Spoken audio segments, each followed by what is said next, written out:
আসসালামু আলাইকুম রহমতুল্লাহ। কী ভাবছেন মানুষকে ঠকিয়ে আপনি অনেক বড়লোক হয়ে যাবেন?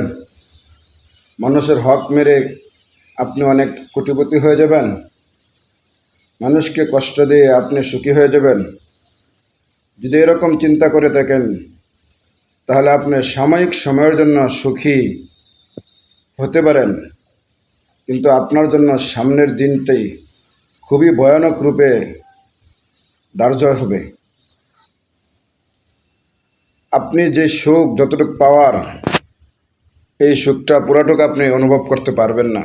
এই সুখটা আপনার কপালে পুরাটুক জুটবে না, কারণ মাজলুমের দোয়া, দুঃখী মানুষের দোয়া কোনো দিন আপনি পার পাবেন না। অবশ্যই তাদের দোয়ার সফল একদিন আপনার ভুগতে হবে। এই কারণেই অন্যকে না ঠকিয়ে, অন্যকে কষ্ট না দিয়ে নিজের জীবনটাকে এমনভাবে গঠন করুন, আপনার মৃত্যুর পর আপনি দুনিয়া ছেড়ে চলে যাবেন, আপনার প্রশংসা নিয়ে দুনিয়ার মানুষ ভাসবে, দুনিয়ার মানুষ আপনাকে নিয়ে প্রশংসা করবে।